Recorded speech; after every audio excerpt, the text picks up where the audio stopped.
मात्र 15 में वासह शब्द कपड़ों का वाचक है। यह जीवात्मा के ऊपर जो शरीर रूपी कपड़े हैं उनका संबंध है, धोती आदि का नहीं। श्रीमद् भगवत गीता में कहा है कि जिस प्रकार मनुष्य पुराने वस्त्रों को छोड़कर नए वस्त्र ग्रहण करता है, उसी प्रकार शरीर का स्वामी आत्मा पुराने शरीर त्याग कर नए शरीर धारण करता है। गीता अध्याय 2 श्लोक 22। इसमें शरीर की तुलना कपड़ों के साथ की है। हम गीता के श्लोक में वासाति अर्थात वासह यही शब्द है, इसीलिए गीता की यह कल्पना इस अथर्ववेद के मंत्र से ली हुई है। कई विद्वान यहाँ इस मंत्र में वासह का अर्थ निवास करते हैं, परंतु परिअदधत्त यह क्रिया बता रही है कि यहाँ कपड़ों का पहनना अभिष्ट है। इस आत्मा पर शरीर रूपी कपड़े किसने पहनाए, यह इस प्रश्न का सीधा तात्पर्य है। चौथा, मन वाणी कर्म मेधा श्रद्धा तथा बाहरी जगत के विषय में प्रश्न। समष्टि व्यष्टि का संबंध। मंत्र 15 तक व्यक्ति के शरीर के संबंध में विविध प्रश्न हो रहे थे, परंतु अब मंत्र 16 से जगत के विषय में प्रश्न पूछे जा रहे हैं।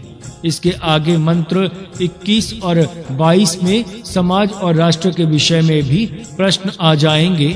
तात्पर्य इससे वेद की शैली का पता लगता है।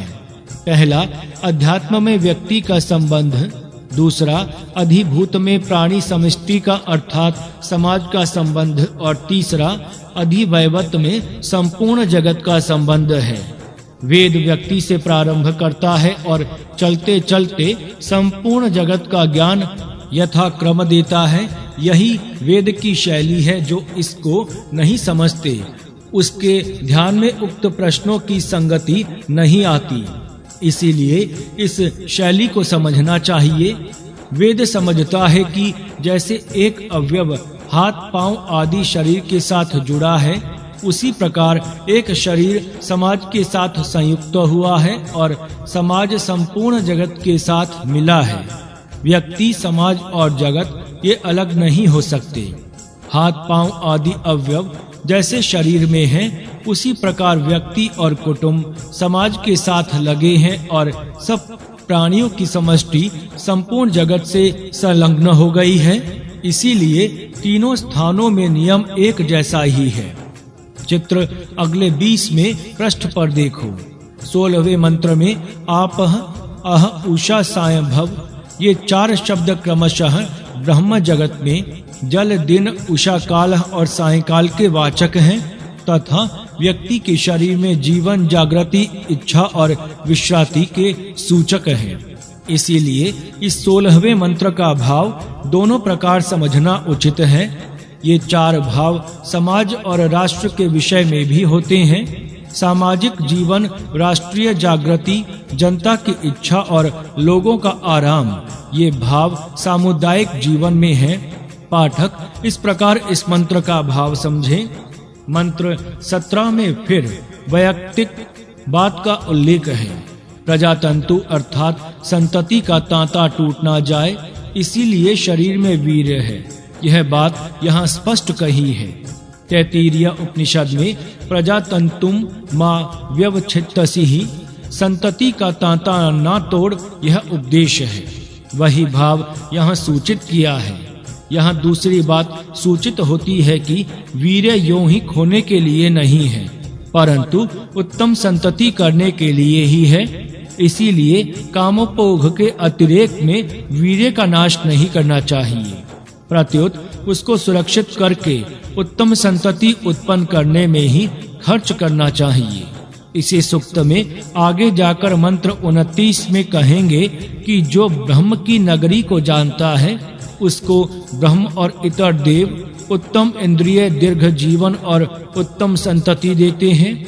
उस मंत्र के अनुसंधान में इस मंत्र के प्रश्न का देखना चाहिए। वंश अथवा कुल का क्षय नहीं होना चाहिए और संतति का क्रम चलता रहना चाहिए। इतना ही नहीं, परंतु उत्तरोत्तर संतति में शुभ गुणों की वृद्धि होनी चाहिए। इसीलिए उक्त सूचना दी गई है। अज्ञानी लोग वीर्य का नाश दुर्व्यसनों में कर देते हैं और उससे अपना और कुल का घात करते हैं। परंतु ज्ञानी लोग वीर्य का संरक्षण करते हैं और सुसंतति निर्माण करने द्वारा अपने और कुल का संवर्धन करते हैं। यही धार्मिक और अधर्मियों में भेद है। इसी मंत्र में बाण शब्द वाणी का वाचक और नृत्य शब्द नाट्य का वाचक है। मनुष्य जिस समय बोलता है उस समय हाथ पांवों से अंगों के विक्षेप का तथा विशेष प्रकार के आविर्भाव करता है, यही नृत्य है। भाषण के साथ मन के भाव व्यक्त करने के लिए अंगों के विशेष आविर्भाव होने चाहिए। यह आशय यहाँ स्पष्ट व्यक्त हो रहा है। मंत्र 18 में जगत के विषय में प्रश्न है। भूमि, धूलोक और पर्वत किसने व्यापे हैं, अर्थात व्यापक परमात्मा सब जगत में व्याप्त हो रहा है।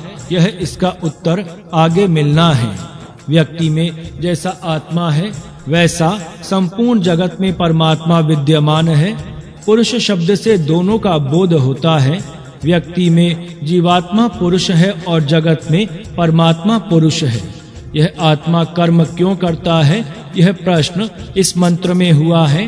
मंत्र 19 में यज्ञ करने का भाव तथा श्रद्धा का श्रेष्ठ भाव मनुष्य में कैसे आता है, यह प्रश्न है।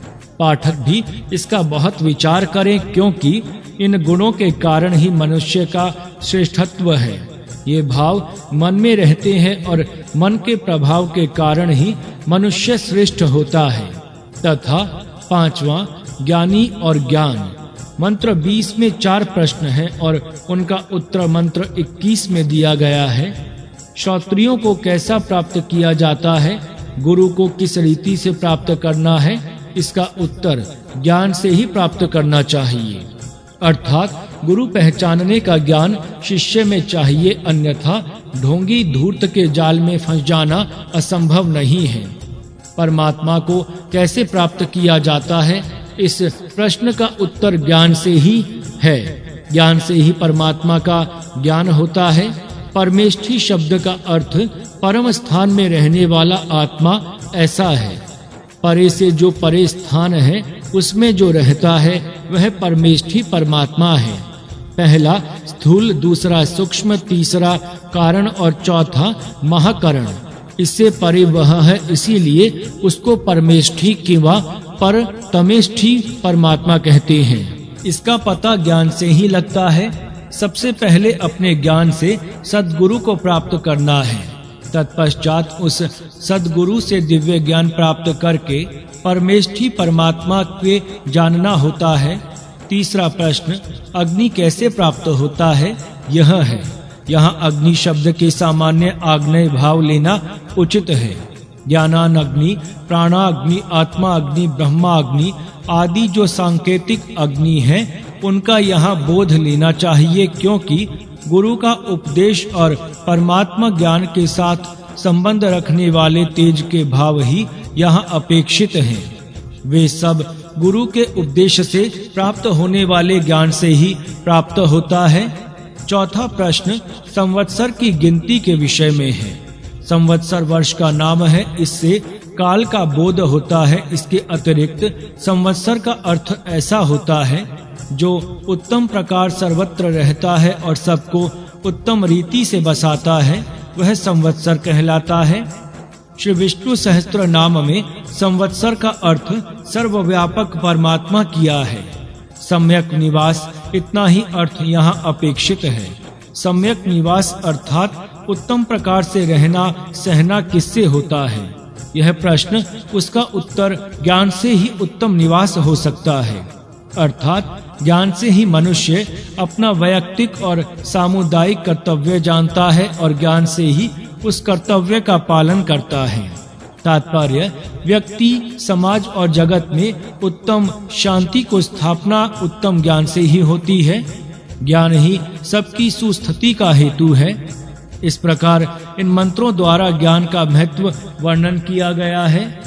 ज्ञान गुण आत्मा का होने से यहाँ ब्रह्म शब्द से आत्मा का भी शीघ्र बोध होता है और आत्मा के ज्ञान से यह सब होता है, ऐसा भाव व्यक्त होता है, क्योंकि ज्ञान आत्मा से पृथक नहीं है। इसीलिए ब्रह्म शब्द के ज्ञान, आत्मा, परमात्मा, पर ब्रह्म आदि अर्थ हैं। छठा, देव और देवजन। मंत्र 22 में देव शब्द के अर्थ हैं: पहला इंद्रिय, दूसरा ज्ञानी, शूर आदि सज्जन, तीसरा और अग्नि, इंद्र आदि देवताएं। ये अर्थ लेकर पहले प्रश्न का अर्थ करना चाहिए। देवों को अनुकूल बनाना और उनको उत्तम स्थान देना, यह किससे होता है? यह प्रश्न है। इसका निम्न प्रकार तात्पर्य है: पहला, आध्यात्मिक भाव अर्थात व्यक्ति के देह में किससे इंद्रियों, अवयवों और सब अंगों को अनुकूल बनाया जाता है और किससे उनका उत्तम प्रकार से स्वास्थ्य पूर्वक निवास होता है। इसका उत्तर, ज्ञान से इंद्रियों को अनुकूल बनाया जाता है और उनका निवास उत्तम स्वास्थ्य पूर्वक होने की व्यवस्था की जाती है। दूसरा, आदि भौतिक भाव अर्थात राष्ट्र के देह में। राष्ट्र में देवों का पंचायतन होता है। एक ज्ञान देव ब्राह्मण होते हैं, दूसरे बलदेव क्षत्रिय होते हैं, तीसरे धनदेव वैश्य होते हैं, चौथे कर्मदेव शूद्र होते हैं, पांचवें वन देव नगरों से बाहर रहने वाले लोग होते हैं। इन पांचों के प्रतिनिधि जिस सभा में होते हैं उस सभा को पंचायत अथवा पंचायतन कहते हैं और उस सभा के सभासदों को पंच कहते हैं। ये पांचों प्रकार के देव राष्ट्र पुरुष के शरीर में अनुकूल बनकर किससे रहते हैं? यह प्रश्न का तात्पर्य है। ज्ञान से ही सब जगत अनुकूल व्यवहार करते हैं और ज्ञान से ही सबका योग्य निवास होता है। यह उक्त प्रश्न का उत्तर है।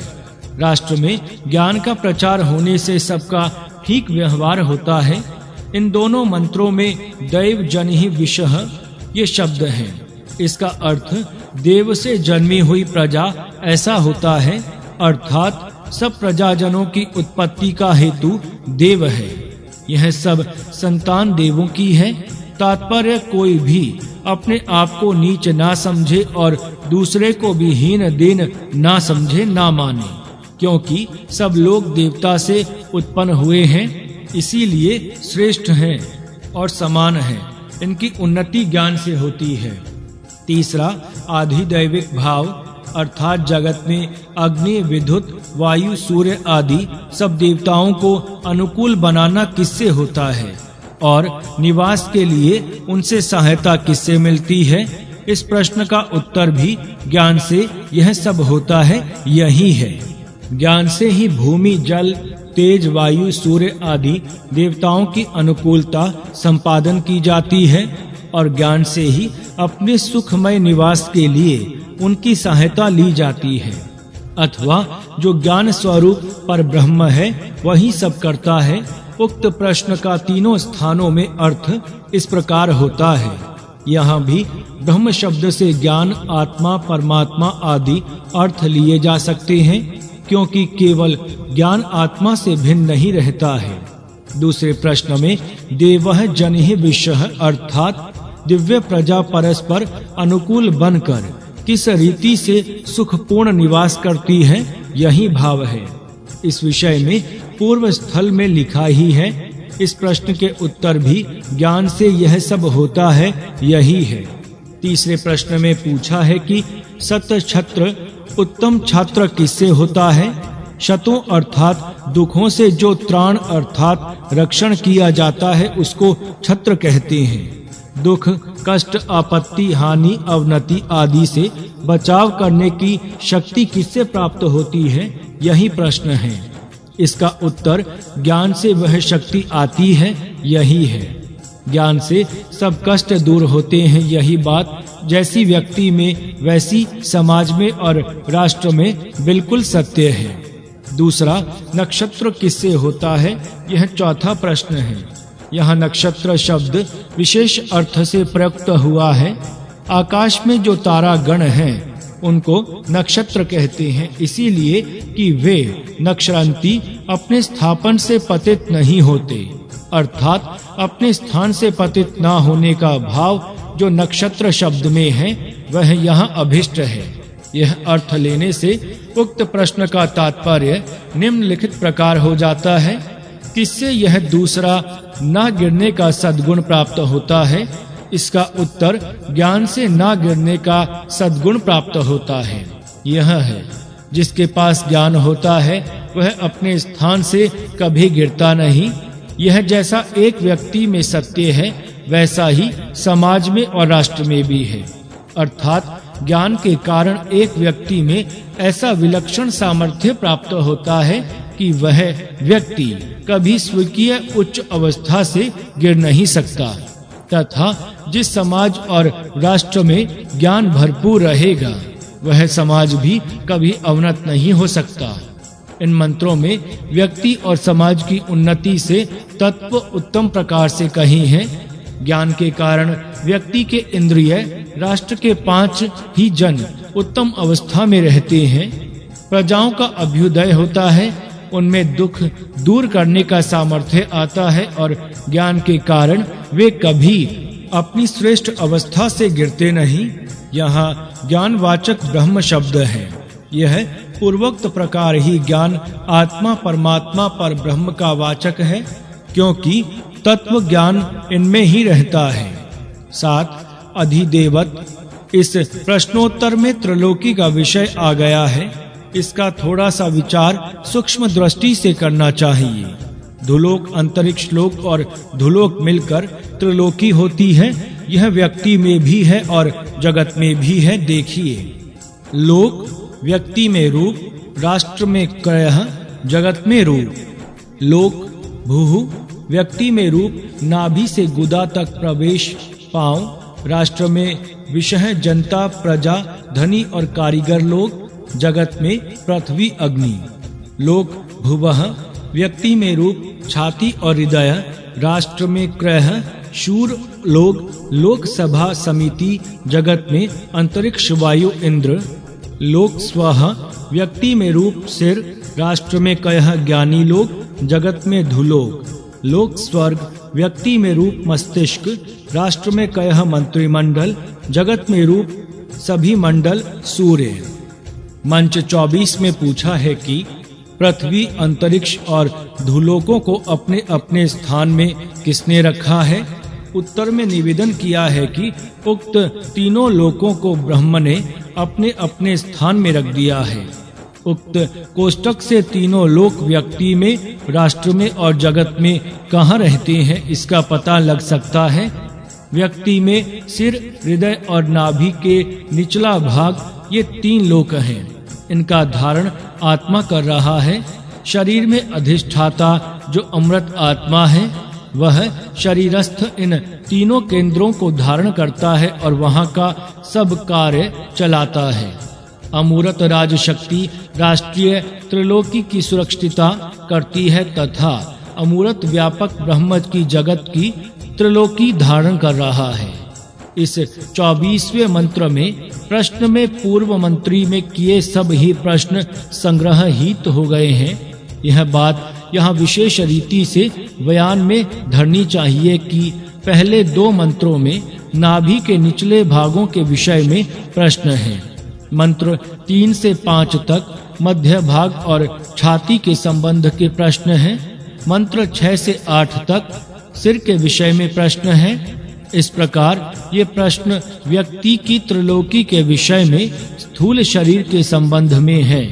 मंत्र 9-10 में मन की शक्ति और भावना के प्रश्न हैं। मंत्र 11 में सर्व शरीर में व्यापक रक्त के विषय का प्रश्न है।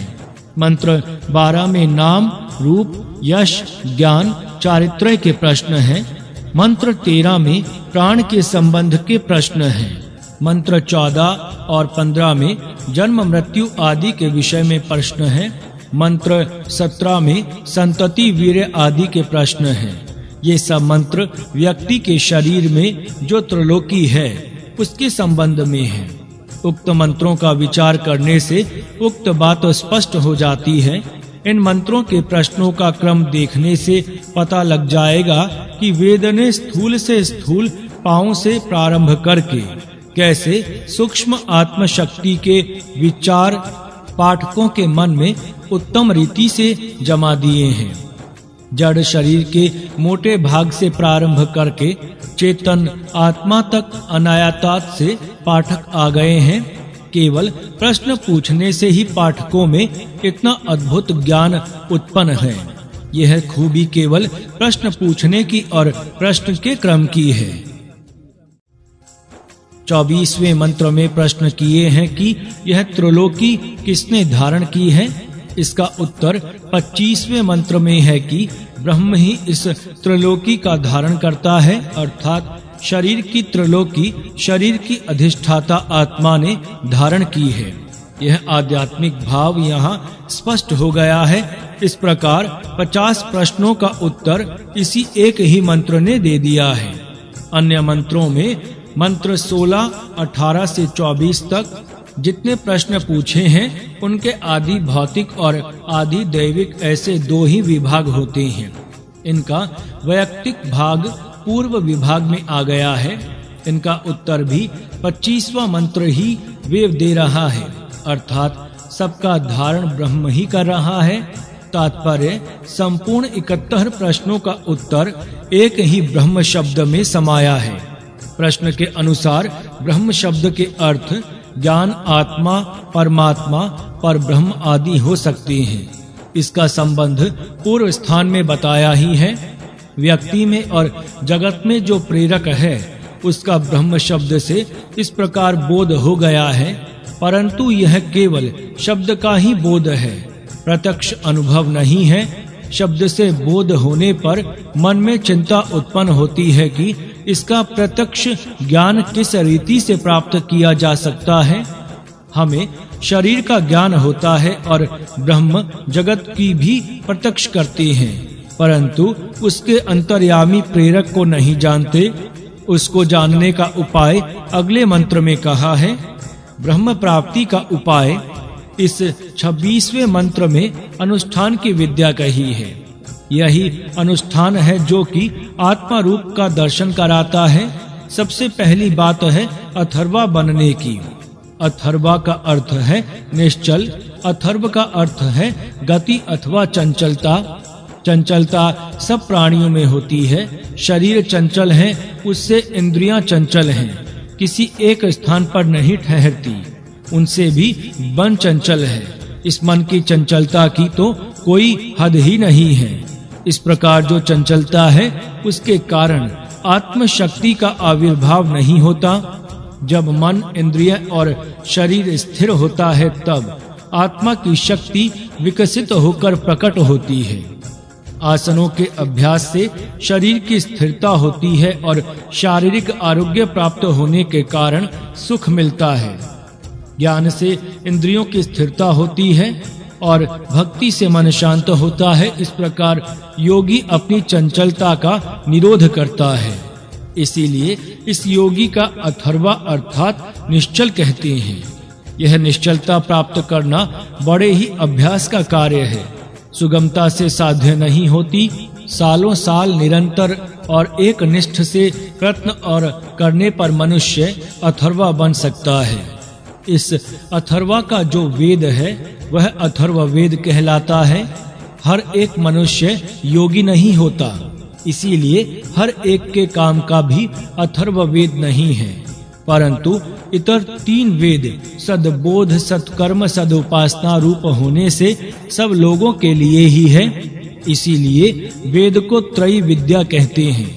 चतुर्थ अथर्व वेद की वा ब्रह्म वेद विशिष्ट अवस्था में पहुंचने का प्रयत्न करने वाले विशेष पुरुषों के लिए होने से उनको त्रयी में नहीं गिनते। तात्पर्य इस दृष्टि से देखने पर भी अथर्वा की विशेषता स्पष्ट दिखाई देती है। इस प्रकार अथर्वा अर्थात निश्चल बनने के पश्चात सिर और हृदय को सीना चाहिए। सीने का तात्पर्य एक करना अथवा एक ही कार्य में लगाना है। सिर विचार का कार्य करता है और हृदय भक्ति में तल्लीन होता है।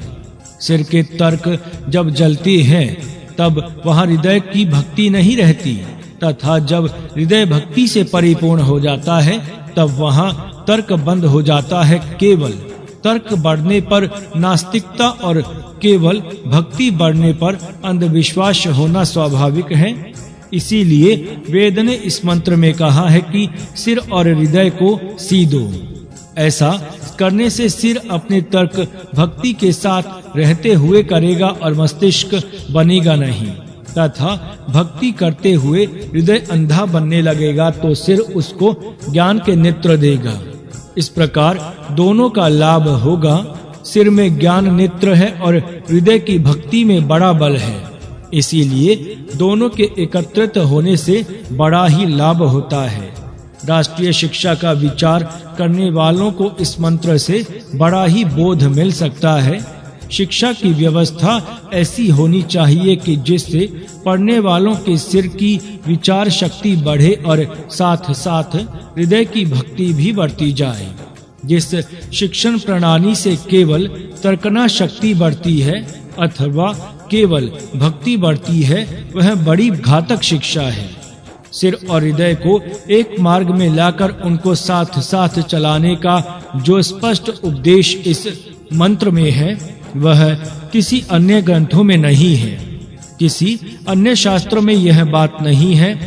वेद के ज्ञान की विशेषता इस मंत्र से ही सिद्ध होती है।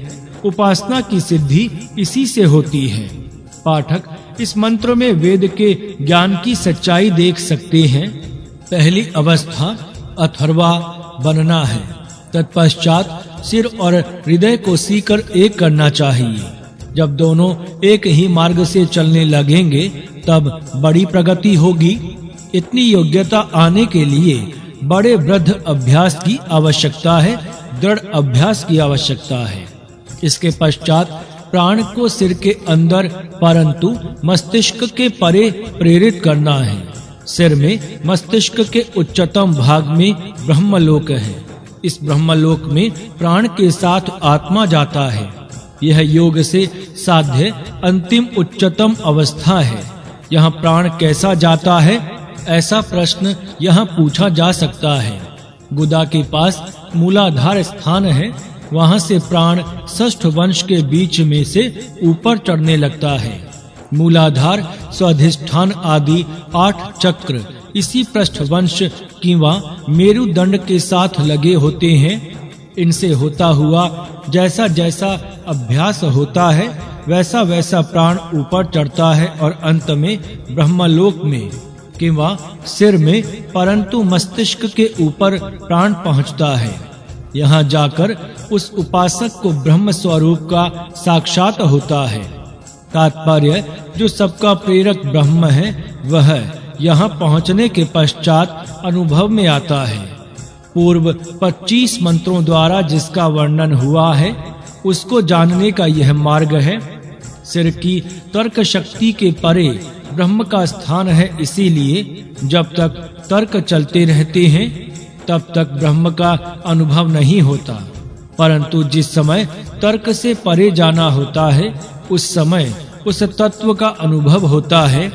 इस अनुष्ठान का फल अगले 4 मंत्रों में कहा है। नवा अथर्वा का स्थिर।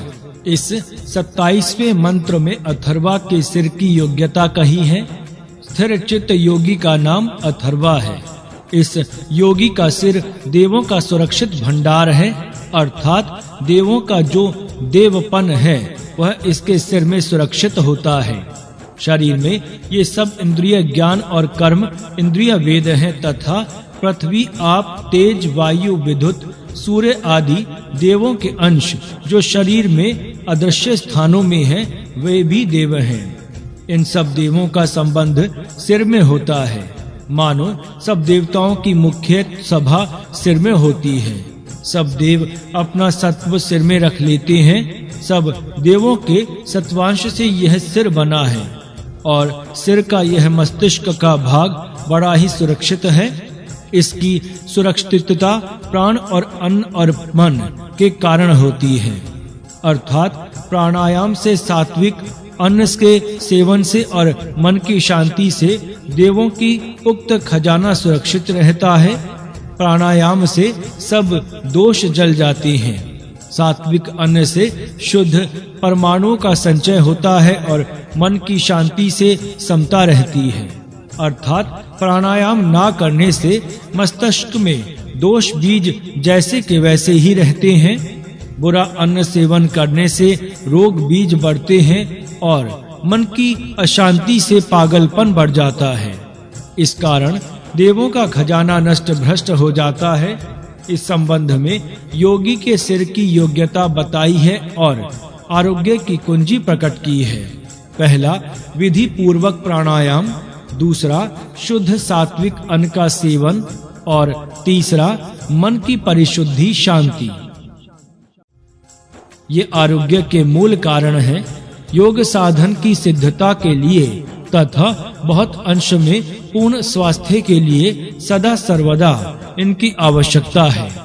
अपना सिर देवों का कोष बनाने के लिए छिपे हुए हर एक प्रयत्न करने चाहिए, अन्यथा वह राक्षसों का निवास स्थान बनेगा और फिर कष्टों की कोई सीमा ही नहीं रहेगी। राक्षस सदा हमला करने के लिए तत्पर रहते हैं, उनका बल भी बड़ा होता है। इसीलिए सदा तत्परता के साथ दक्षता धारण करके संरक्षण करना चाहिए तथा दैवी भावना की विकास करके राक्षसी भावनाओं को समूल हटाना चाहिए। ऐसी दैवी भावना की स्थिति होने के पश्चात जो अनुभव होता है वह अगले मंत्र में कहा गया है। 10वां, सर्वत्र पुरुष। जब मंत्र 26 के अनुसार अनुष्ठान किया जाता है और मंत्र 27 के अनुसार दैवी संपत्ति की सुरक्षा की जाती है, तब मंत्र 28 का फल अनुभव में आता है। ऊपर नीचे तिरछा सभी स्थानों में यह पुरुष व्यापक है, ऐसा अनुभव आता है। इसके बिना कोई स्थान रिक्त नहीं है। परमात्मा की सर्व व्यापकता इस प्रकार ज्ञात होती है। पुरी में बसने के कारण पुरी वसह पुर उसह पुरुष, आत्मा को पुरुष कहते हैं। यह पुरुष जैसे बाहिर है वैसे ही इस शरीर में भी है। इसीलिए बाहिर ढूंढने की अपेक्षा इसके शरीर में देखना बड़ा सुगम है। गौपय ब्राह्मण में अथर्वा शब्द की व्युत्पत्ति इस दृष्टि से निम्न प्रकार की है। अब ईश्वर ही इसको तू इस जल में ढूंढ, तात्पर्य जाहिर ढूंढने से यह आत्मा प्रकट नहीं होगा, अंदर ढूंढने से ही प्राप्त होगा। यहाँ अथर्ववेद का कार्य बताया गया है। अथर्वा अपने अंदर आत्मा को ढूंढने की विद्या जिसने बता दी है वही अथर्ववेद है। इस सब अथर्ववेद की यही विद्या है। अथर्ववेद अन्य वेदों से पृथक और वह वेद त्रयी से बाहर क्यों है, इसका पता यहाँ लग सकता है। संपूर्ण जनता अपने अंदर आत्मा का अनुभव नहीं कर सकती, इसीलिए जो विशेष सज्जन योग मार्ग में प्रगति करना चाहते हैं उनके लिए तथा जो सिद्ध पुरुष होते हैं उनके लिए यह वेद है। जो यहाँ रहता है उसको वहाँ देखना चाहिए। क्योंकि यह आत्मा पुरी में रहता है, इसीलिए इसको पुरी में ही ढूंढना चाहिए। इस शरीर की पुष्टि करते हैं क्योंकि यह सप्त धातुओं से तथा अन्य नए उपयोगी शक्तियों से परिपूर्ण है। इस पुरी में जो बसता है उसको सब कहते हैं। पुरुष किंवा पुरुष ये दोनों शब्द हैं और दोनों का अर्थ एक ही है। आगे मंत्र 31 में इस पुरी का वर्णन आ गया है। पाठक वहाँ ही इस पुरी का वर्णन देख सकते हैं। इस ब्रह्मपुरी, ब्रह्मनगरी, अमरावती, देवनगरी, अयोध्या नगरी आदि को यथावत जानने से जो फल प्राप्त होता है उसको इस मंत्र 28 ने बताया है। ब्रह्मनगरी को जो उत्तम प्रकार से जानता है उसको सर्वात्मा का अनुभव हो आता है। जो पुरुष अपने आत्मा में अपने हृदय आकाश में है वह ऊपर नीचे तिरछा सब दिशाओं में पूर्णतया व्यापक है। वह किसी स्थान पर नहीं है, ऐसा एक भी स्थान नहीं है। यह अनुभव उपासक को यहाँ होता है। अपने आप को आत्मा में और आत्मा को अपने में वह देखने लगता है। जो इस प्रकार देखता है उसको शोक मोह नहीं होते और उससे कोई अपवित्र कार्य भी नहीं होता। इस मंत्र में सृष्ट शब्द विशेष अर्थ में प्रयुक्त हुआ है। पॉर्ड आउट, कनेक्टेड, अब्यूडेंट, ऑर्नामेंटेड, फैला हुआ, संबंधित रहा हुआ, विपुल, सुशोभित, ये सृष्ट शब्द के यहाँ अर्थ हैं। पहला, जिस प्रकार जल झरने से बहता हुआ चारों ओर फैलता है, उस प्रकार आत्मा सर्वत्र फैला है। आत्मा को सबका मूल स्रोत कहते ही हैं। स्रोत से जल का निकलना और फैलना होता है, इसीलिए यह अर्थ यहाँ है। फैलने से उसका सबके साथ संबंध आता है। वह विपुल होने के कारण ही चारों तरफ फैल रहा है। चौथा, सबको शोभा उसी कारण होती है, इसीलिए वह सुशोभित भी है। ये सृष्ट शब्द के अर्थ सब कोशों में हैं और इस प्रसंग में बड़े योग्य हैं, परंतु इसका विचार न करते हुए कईयों ने उत्पन्न हुआ ऐसा प्रसिद्ध अर्थ लेकर इस मंत्र का अर्थ करने का यत्न किया है। इसका विचार पाठक ही कर सकते हैं। इस मंत्र में सृष्टा 3 तथा बभूर्वी 3 शब्द प्लुत है। प्लुत स्वर का उच्चार 3 गुना लंबा करना चाहिए। प्लुत शब्द का उच्चारण अत्यंत आनंद के साथ अत्यंत आनंद के समय प्रेमातिशय में होता है। उसके अन्य भी प्रसंग हैं, परंतु यहाँ आनंदिताशय के प्रसंग में इसका उपयोग किया है। ब्रह्मपुरी को जानने से अत्यंत आनंद होता है और परमात्मा की सर्वव्यापकता प्रत्यक्ष अनुभव में आने से उस आनंद का पारावार ही क्या कहना है। इस परम आनंद को शब्दों में व्यक्त करने के लिए प्लुत स्वर का प्रयोग इस मंत्र में हुआ है। जिस पुरुष को परमात्मा साक्षात्कार का अनुभव उक्त प्रकार आ जाता है, वह आनंद से नाचने लगता है, वह उस आनंद में मग्न हो जाता है, वह प्रेम से ओत-प्रोत भर जाता है, वे शोक मोह से रहित अतएव अत्यंत आनंदमय हो जाता है। अब ब्रह्म ज्ञान का एक और फल देखिए। 11 ब्रह्म ज्ञान का फल। ब्रह्म नगरी का थोड़ा सा अधिक वर्णन इस 29वें मंत्र में है। अमृतेन आवृता ब्रह्मणः पुरी, अर्थात अमृत से आवृत ब्रह्म की नगरी है। यहाँ अमृत शब्द से अज अमर अजरामर आत्मा लेना उचित है। इस ब्रह्मपुरी में आत्मा परिपूर्ण है। आत्मा अमृत रूप होने से जो उसको प्राप्त करता है वह अमर बन जाता है। इसीलिए हर एक को यथाशक्ति इस मार्ग में प्रयत्न करना चाहिए। यह ब्रह्म की नगरी कहाँ है, उस स्थान का पता मंत्र 31 में पाठक देखेंगे। ब्रह्म नगरी को यथावत जानने से ब्रह्म और ब्रह्म प्रसन्न होते हैं और उपासक को चक्षु प्राण और प्रजा देते हैं। ब्रह्म शब्द से आत्मा परमात्मा पर ब्रह्म का शब्द का बोध होता है और ब्रह्मा शब्द से ब्रह्म से बने हुए इस इतर देव अर्थात अग्नि, वायु, रवि, विद्युत, इंद्र, वरुण आदि देव बोधित होते हैं। ब्रह्म नगरी को जानने से ब्रह्म की प्रसन्नता होती है और संपूर्ण इतर देवों की भी प्रसन्नता होती है। प्रसन्न होने से ये सब देव और सब देवों का मूल प्रेरक ब्रह्म इस उपासक को 3 पदार्थों का अर्पण करते हैं। ये 3 पदार्थ चक्षु, प्राण और प्रजा नाम से इस मंत्र में कहे हैं। चक्षु शब्द से इंद्रिय का बोध होता है। सब इंद्रिय में चक्षु मुख्य होने से मुख्य का ग्रहण करने से गौणों का स्वयं बोध होता है। प्राण शब्द से आयु का बोध होता है, क्योंकि प्राण ही आयु है। प्रजा शब्द से अपनी औरस संतति ली जाती है। तात्पर्य चक्षु, प्राण और प्रजा शब्दों से क्रमशः पहला संपूर्ण इंद्रियों का स्वास्थ्य, दूसरा दीर्घ आयुष्य और तीसरा उत्तम संतति का बोध होता है। उपासना से प्रसन्न हुए ब्रह्म और देव उक्त 3 बातें अर्पण करते हैं। ब्रह्म ज्ञान का यह फल है। पहला शरीर का उत्तम बल और आरोग्य, दूसरा अति दीर्घ आयुष्य और तीसरा सुप्रजा निर्माण की शक्ति ब्रह्म ज्ञान से प्राप्त होती है। इसमें मन की शांति, बुद्धि की समता और आत्मिक बल की संपन्नता अंतर्भूत है। यह बात पाठक ना भूलें। इनके अतिरिक्त उक्त सिद्धि हो नहीं सकती। मानसिक शांति के अभाव में बौद्धिक समता ना होने पर तथा आत्मिक निर्बलता की अवस्था में ना तो शारीरिक स्वास्थ्य प्राप्त होने की संभावना है और ना दीर्घ आयुष्य तथा सुप्रजा निर्माण की आवश्यकता है। ये सद्गुण इनके सिवाय अन्य सब शुभ गुण ब्रह्म ज्ञान से सहज प्राप्त होते हैं। ब्रह्म की कृपा और देवों की प्रसन्नता होने से जो उत्तम फल मिल सकता है वह यही है।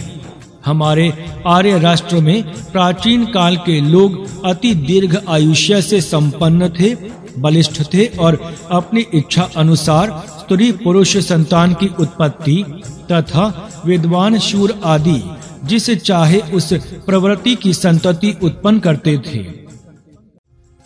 इस विषय में शतपथ ब्राह्मण के अंतिम अध्याय में अथवा बृहदारण्यक उपनिषद के अंतिम विभाग में प्रयोग ही स्पष्ट शब्दों में लिखे हैं। इतिहास ग्रंथों में इस विषय की बहुत सी साक्षियां हैं। पाठक वहां इस बात को देख सकते हैं, उसका यहाँ उदाहरण करने के लिए स्थान नहीं है। यहाँ इतना ही बताना है कि ब्रह्म ज्ञान होने से अपना शारीरिक स्वास्थ्य संपादन करके अति दीर्घ आयुष्य प्राप्त करने के साथ साथ अपनी इच्छा के अनुसार उत्तम संतति की उत्पत्ति की जा सकती है। जिस काल में जिस देश में जिन लोगों को यह विद्या साध्य होगी वे लोग ही धन्य हो सकते हैं। एक काल में आर्यों को यह विद्या प्राप्त थी, आगे भी प्रयत्न करने पर इस विद्या की प्राप्ति हो सकती है। संतान उत्पत्ति की संभावना होने की आयु में ही ब्रह्म ज्ञान होने योग्य शिक्षा प्रणाली होनी चाहिए। 8 वर्ष की आयु में उपनयन करके उत्तम गुरु के पास योग आदि अभ्यास का प्रारंभ करने से 20-25 वर्ष की अवधि में ब्रह्म साक्षात्कार होगा, असंभव नहीं है। अष्टावक्र शुक्राचार्य सनत कुमार आदिकों को 20 वर्ष की पूर्व ही तत्व ज्ञान हुआ था। इससे बड़ी उम्र में जिनको तत्व ज्ञान हो गया था, ऐसे सत्पुरुष भरत खंड के इतिहास में बहुत ही हैं। तात्पर्य विशेष योग्यता वाले पुरुष जो कार्य अल्प आयु में कर सकते हैं, वही कार्य मध्यम योग्यता वालों की अधिक काल में सिद्ध होगा और कनिष्ठ योग्यता वालों को बहुत ही काल लगेगा। इसीलिए वहाँ सर्वसाधारण रीति से इतना ही कहा जा सकता है कि ब्रह्मचर्य समाप्ति तक उक्त योग्यता प्राप्त हो सकती है और तत्पश्चात गृहस्थाश्रम में सुयोग्य संतान उत्पन्न करने की संभावना कोई अशक्य कोटि की बात नहीं है। आजकल ब्रह्म ज्ञान का विषय वृद्धों का ही है, ऐसा समझा जाता है। उनके मत का निराकार इस मंत्र के कथन से हो गया है। ब्रह्म ज्ञान का विषय वास्तविक रीति से ब्रह्मचारियों का ही है। वन में गुरुकुलों में रहते हुए ये ब्रह्मचारी ही ब्रह्म प्राप्ति का उपाय कर सकते हैं और ब्रह्मचर्य आश्रम की समाप्ति तक ब्रह्मपुरी का पता लगा सकते हैं तथा इसी आयु में पहला शारीरिक स्वास्थ्य, दूसरा दीर्घ आयुष्य और तीसरा सुप्रजा निर्माण की शक्ति आदि की नींव डाल सकते हैं। इस रीति से सच्चे ब्रह्मचारी ब्रह्मपुरी में जाकर ब्रह्म ज्ञान बनकर ब्रह्मनिष्ठ रहते हुए उत्तर तीनों आश्रमों में शांति के साथ त्याग पूर्वक भोग करते हुए भी कमल पत्र के समान निर्लेप और निर्दोष जीवन व्यतीत कर सकते हैं। इस विषय के आदर्श वशिष्ठ, याज्ञवल्क्य, जनक, भगवान श्री कृष्ण आदि हैं। हर एक आयु में ब्रह्म ज्ञान के लिए प्रयत्न होना ही चाहिए। यहाँ उक्त बात इसीलिए लिखी है कि यदि नवयुवकों की प्रवृत्ति इस दिशा में हो गई तो उनको अपना जीवन पवित्र बनाकर उत्तम नागरिक बनने द्वारा सब जगत में सच्ची शांति स्थापन करने के महत्व कार्य में अपना जीवन समर्पण करने का बड़ा सौभाग्य प्राप्त हो सकता है। अस्तु, यह मंत्र और भी बहुत सारी बातों का बोध कर रहा है, परंतु यहाँ स्थान न होने से अधिक स्पष्टीकरण यहाँ नहीं हो सकता। आशा है कि पाठक उक्त दृष्टि से इस मंत्र का अधिक विचार करेंगे। इसी मंत्र का और स्पष्टीकरण अगले मंत्र में देखिए। मंत्र 29 में जो कथन है उसी का स्पष्टीकरण इस मंत्र में है। ब्रह्मपुरी का ज्ञान प्राप्त होने पर जो अपूर्व लाभ होता है उसका वर्णन इस मंत्र में है। पहला, अति वृद्ध अवस्था के पूर्व उसके चक्षु आदि इंद्रिय उसको छोड़ते नहीं। दूसरा, और ना प्राण उसको उस वृद्ध अवस्था के पूर्व ही छोड़ता है। प्राण जलादि चला गया तो अकाल में मृत्यु होता है और अल्प आयु में इंद्रिय नष्ट होने से अंधापन आदि शारीरिक न्यूनता कष्ट देती है। ब्रह्मज्ञानी को ये कष्ट नहीं होते हैं। 8 वर्ष की आयु तक कुमार अवस्था, 16 वर्ष की आयु तक बाल्य अवस्था, 70 वर्ष की आयु तक तारुण्य अवस्था, 100 वर्ष की आयु तक वृद्ध अवस्था, 120 वर्ष की आयु तक जीर्ण, पश्चात मृत्यु। ब्रह्मज्ञानी का प्राण जरा अवस्था के पूर्व नहीं जाता। इस अवस्था तक वह आरोग्य और शांति का उपभोग लेता है और तत्पश्चात अपनी इच्छा से शरीर का त्याग करता है, जैसा कि भीष्म पितामह आदि को ने किया था। इस विषय में मानवीय आयुष्य नामक पुस्तक देखिए। तात्पर्य, यह ब्रह्म विद्या इस प्रकार लाभदायक है। ये लाभ प्रत्यक्ष है। इसके अतिरिक्त जो अभौतिक अमृत का लाभ होता है तथा आत्मिक शक्तियों के विकास का अनुभव होता है वह अलग ही है। पाठक इसका विचार करें और अगले मंत्र में देवों की नगरी का स्वरूप बताया है, देखिए। 12, ब्रह्म की नगरी अयोध्या नगरी। यह मनुष्य शरीर ही देवों की अयोध्या नगरी है। इसके 9 द्वार हैं, 2 आँख, 2 कान, 2 नाक, 1 मुख, 1 मूत्र द्वार और 1 गुदा द्वार, मिलकर 9 दरवाजे हैं। पूर्व द्वार मुख है और पश्चिम द्वार गुदा है। पूर्व द्वार से अंदर प्रवेश होता है और पश्चिम द्वार से बाहर गमन होता है। अन्य द्वार छोटे हैं और उनसे करने के कार्य निश्चित ही है। प्रत्येक द्वार में रक्षक देव मौजूद हैं और वे कभी अपना नियोजित कार्य छोड़कर अन्य कार्य नहीं करते हैं। इन 9 द्वारों के विषय में श्रीमद् भगवद गीता में निम्न प्रकार कहा है कि जो ब्रह्म में अर्पण कर आसक्ति विरहित कर्म करता है उसको वैसे ही पाप नहीं लगता कि जैसे कि कमल के पत्ते को पानी नहीं लगता। अतएव कर्मयोगी शरीर से, मन से, बुद्धि से और इंद्रियों से भी आसक्ति छोड़कर आत्मशुद्धि के लिए कर्म किया करते हैं।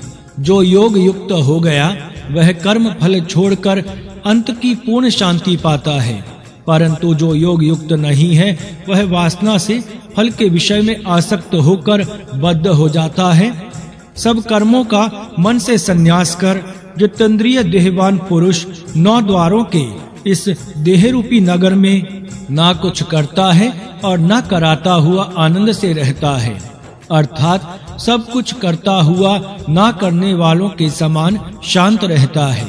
यह श्रेष्ठ सिद्धि इस देह में रहते हुए प्रयत्न से प्राप्त हो सकती है। 9 द्वारों के अतिरिक्त इस देह में किंवा इस ब्रह्मपुरी में 8 चक्र हैं। पहला मूलाधार चक्र गुदा के पास पृष्ठ वंश समाप्ति के स्थान में है। यही इस नगरी का मूल आधार है। दूसरा स्वादिष्ठान चक्र उसके ऊपर है। तीसरा मणिपूरक चक्र नाभि स्थान में है। चौथा अनाहत चक्र हृदय स्थान में है। 5वां विशुद्धि चक्र कंठ स्थान में है। 6ठा ललना चक्र जीवा मूल में है। 7वां आज्ञा चक्र दोनों भौहों के बीच में है। 8वां सहस्त्रार चक्र मस्तिष्क में है। इसके अतिरिक्त और भी चक्र हैं, परंतु ये मुख्य हैं। इनमें से एक एक चक्र का महत्व योग साधन के मार्ग में अत्यंत है, क्योंकि प्रत्येक चक्र में प्राण पहुंचने से यहाँ से अद्भुत शक्ति का आविष्कार होता है। इन 8 चक्रों के कारण यह नगरी बड़ी शक्तिशाली हुई है। जैसे किले पर शत्रु निवारण के लिए शस्त्रास्त्र रहते हैं, वैसे ही इस नगरी के संरक्षण के लिए इन 8 चक्रों में संपूर्ण शक्तियां शस्त्रास्त्रों समेत रखी हैं। इन चक्रों के द्वारा ही हमारा आरोग्य है और बुद्धि, मन, इंद्रियां और शरीर की शक्ति है। जो मनुष्य ये सब शक्तियों के 8 केंद्र अपने अधीन कर लेता है, उसको शारीरिक आरोग्य, दीर्घ आयुष्य, सुप्रजा निर्माण की शक्ति, इंद्रियों की स्वाधीनता, मन की शांति, बुद्धि की समता और आत्मिक बल सहज प्राप्त होते हैं। इनमें जो हृदय कोश है, उस कोश में आत्म मनवत यक्ष रहता है। इस यक्ष को ब्रह्मज्ञानी ही जानते हैं। यही यक्ष केन उपनिषद में है और देवी भागवत कथा में भी है। यह यक्ष ही सबका प्रेरक है। यह आत्मवान यक्ष है। यह सब इंद्रियों और प्राणों को प्रेरणा करके सबके कार्य कराता है। यही अन्य देवों का अधिदेव है। शरीर में जो देवों के अंश हैं, उन सब देवों की नियंत्रण करने वाला यही आत्मदेव है। यही आत्मा राम है। इस राम का यही दिव्य नगरी अयोध्या नाम से सुप्रसिद्ध है। इस नगरी में तेजोमय मार्ग है। स्वर्ग धाम यही है। स्वर्ग प्राप्ति के लिए बाहर जाने की आवश्यकता नहीं है। इस पुरी में ही स्वर्ग है। जो इसको देखना चाहते हैं, यहाँ ही देखें। सात्विक भावना, राजस भावना और तामस भावना, ये 3 इनके आरे हैं। इनके कारण इनमें 3 गतियां उत्पन्न होती हैं। इनको देखने से इनकी अद्भुत रचना का पता लग सकता है। इन तीनों गतियों को शांत करके त्रिगुणों के परे जाने से उस आत्मावान यक्ष का दर्शन होता है। यहाँ जैसी ब्रह्म की नगरी ब्रह्मणः पू है, उसी प्रकार यही देवानाम पुह देवों की नगरी भी है। जैसी यह ब्रह्म से परिपूर्ण होती है, वैसी ही यह देवों से परिपूर्ण है। यथिव्यादि सब देव और देवताएं इसमें रहती हैं और उनको आकर्षण करने वाला यह आत्मदेव इसमें अधिष्ठाता रहता है। यह आत्मवान यक्ष आत्मा शब्द के पुल्लिंग होने पर न पुरुष है, देवी शब्द के स्त्रीलिंग होने पर न स्त्री है, और यक्ष शब्द नपुंसक लिंग होने से न वह नपुंसक है। तीनों लोगों से भिन्न वह शब्द शुद्ध तेजस्वी केवल आत्मा है। यही दर्शनीय है। उक्त ब्रह्मपुरी में जाकर इसका दर्शन कैसे किया जाता है, यह बात अगले मंत्र में कही है। 13 अपनी राजधानी में ब्रह्मा का प्रवेश। यह ब्रह्मपुरी तेजस्वी है और हरिणी दुखों का हरण करने वाली है। इनको प्राप्त करने से तथा पूर्णता से वशीभूत करने से सबही दुख दूर हो जाते हैं। इसीलिए इसको पुरी कहते हैं, क्योंकि इसमें पूर्णता है। जो पूर्ण होती है वही पुरी कहलाती है। पूर्ण होना ही यशस्वी बनना है। जो परिपूर्ण बनता है वही यशस्वी होता है। अपूर्णता के साथ यश का संबंध नहीं होता, परंतु सदा पूर्णता के साथ ही यश का संबंध होता है। जो तेजस्वी, दुख हारक, पूर्ण और यशस्वी होता है, वह कभी पराजित नहीं होता, अर्थात सदा विजय होता है। पहला तेज, दूसरा निर्दोषता, तीसरा पूर्णता, चौथा यश और 5वां विजय। ये 5 गुण एक दूसरे के साथ मिले जुले रहते हैं। पहला भ्राज, दूसरा हरण, तीसरा पुरी, चौथा यश, 5वां अपराजित। ये मंत्र के 5 शब्द उक्त 5 गुणों के सूचक हैं। पाठक इन शब्दों को स्मरण रखें और उक्त 5 गुणों को अपने अंदर स्थिर रखें और उनको स्थिर करने और बढ़ाने का यत्न करें। जहाँ ये 5 गुण होंगे, वहाँ हिरण्य धन रहेगा। इसमें कोई संदेह ही नहीं है। धन्यता जिससे मिलती है वही धन होता है, और उक्त 5 गुणों के साथ धन्यता अवश्य ही रहेगी। उक्त 5 गुणों से युक्त ब्रह्म नगरी में ब्रह्म प्रविष्ट होता है। पाठक प्रत्यक्ष अनुभव कर सकते हैं कि अपने अंदर व्यापक यह ब्रह्म हृदयाकाश में है।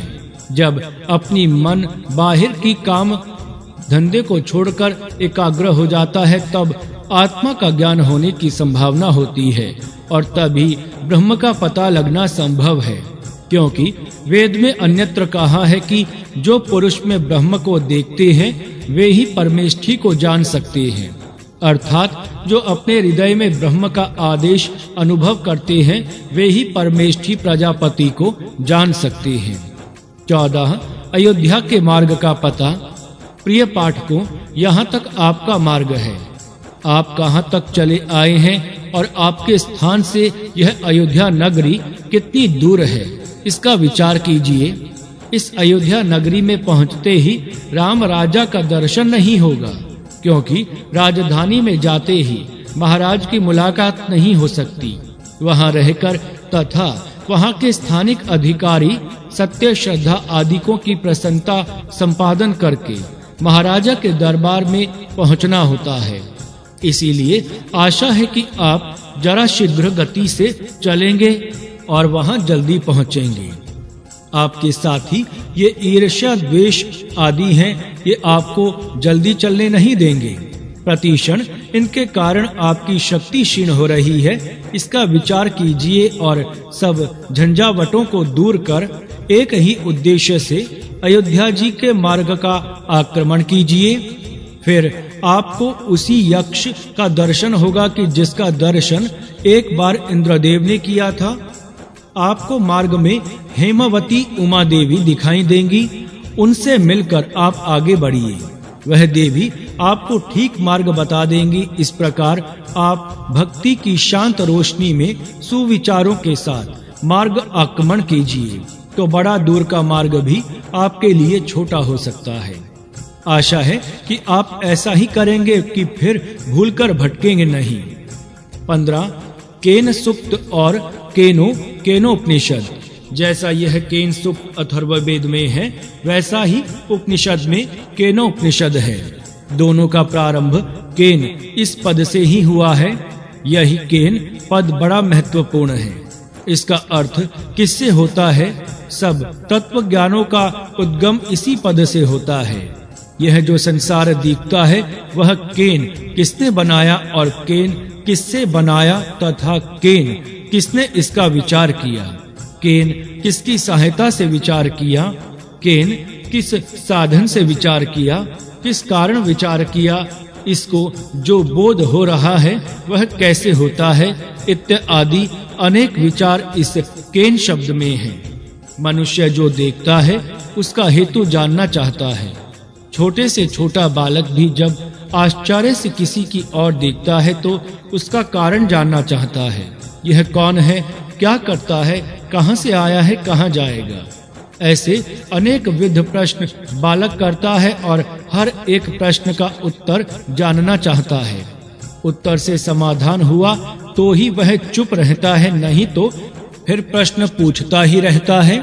इतनी विलक्षण जिज्ञासा मानव के मन में स्वभावतया होती है, परंतु जब मनुष्य बड़ा होता है तब संसार की चिंता में फंसकर इस जिज्ञासा को खो बैठता है और फिर वह कैन किससे यह हुआ ऐसा प्रश्न करना भूल जाता है। जब वह प्रश्न करना भूल जाता है तब से उसको ज्ञान प्राप्त होगा भी बंद होता है, क्योंकि ज्ञान तो जिज्ञासा रही तो ही हो सकता है। इस विश्व में करोड़ों मनुष्य हैं, परंतु उनमें से कितने लोग मैं कहां से आया, क्यों आया, किधर मुझे जाना है इत्यादि स्वाभाविक उत्पन्न होने वाले प्रश्नों को अपने अंदर अपने मन में उत्पन्न होने देते हैं। यही प्रश्न इस केन पद से यहाँ किए गए हैं। साधारणतः मनुष्य जागता है, खाता है, सोता है, फिर जागता है और अंत में मर जाता है। यह जीवन मरण का व्यापार इतना आश्चर्यकारक है कि कोई मननशील मनुष्य के मन में इस संबंध के प्रश्न आए बिना नहीं रह सकते, परंतु कितने मनुष्य इसका विचार करते हैं। मनन करने वाला ही मनुष्य कहलाएगा। जो मनुष्य मनन नहीं करता उसको मनुष्य कहना असंभव है।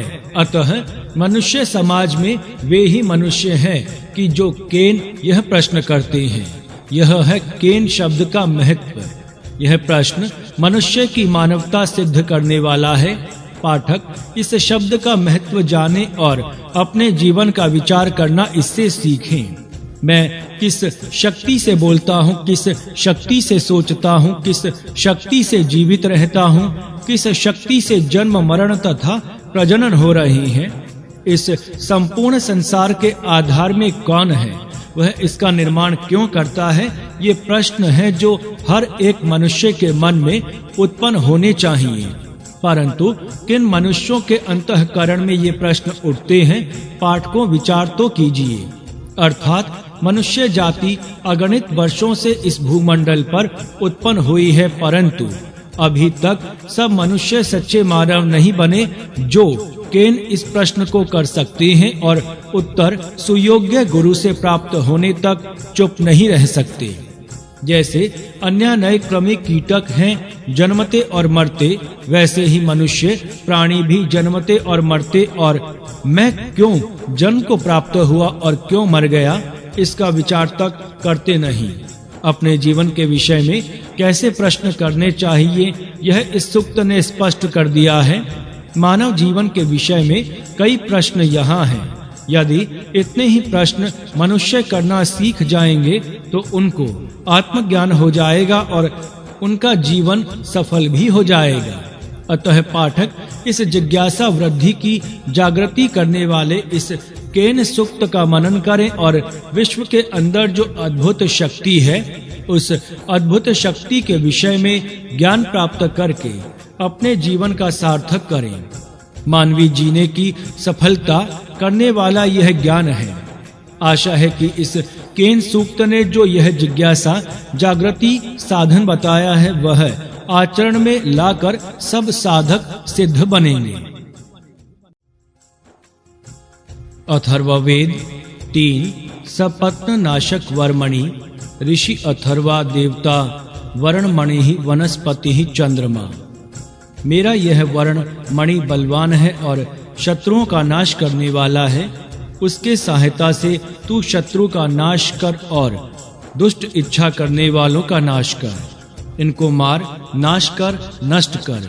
मणि तेरे अग्रभाग में जाने वाला अग्रसर होवे।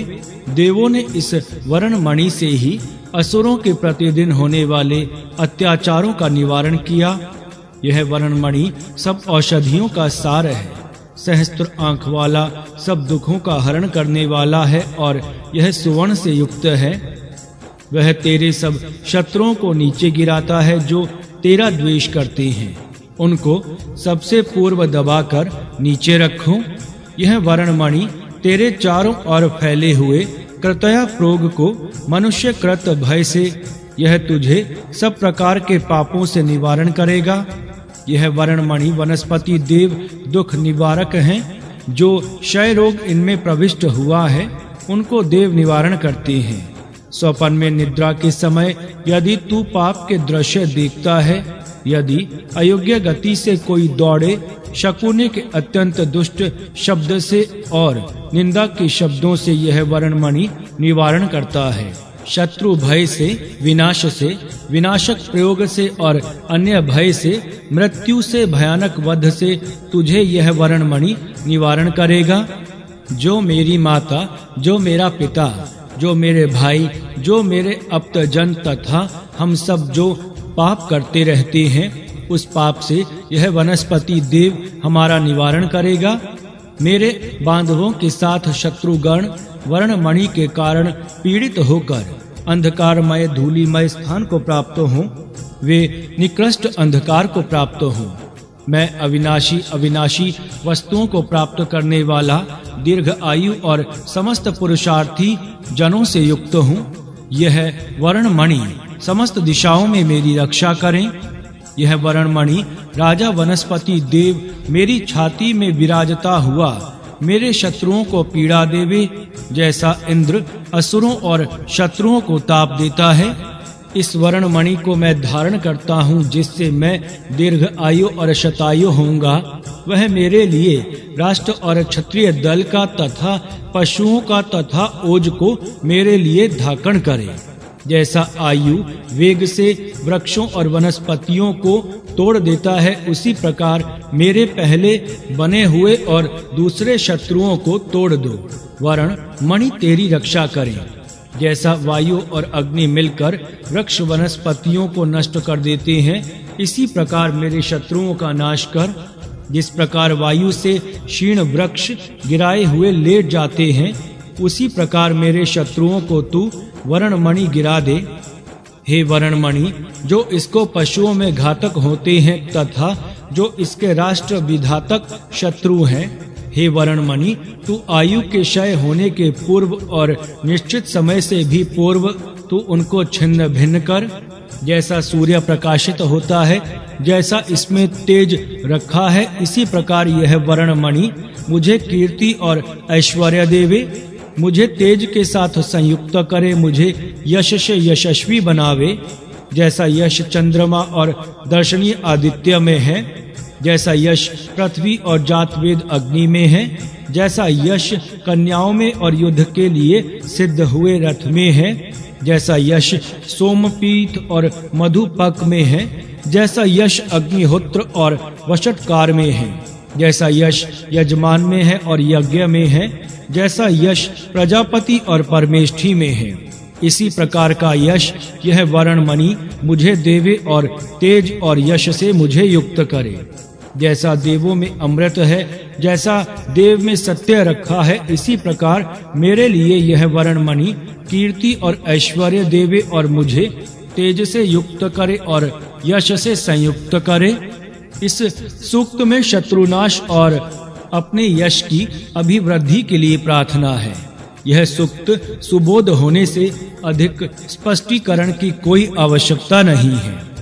अथर्ववेद 4 सर्प विष दूर करना।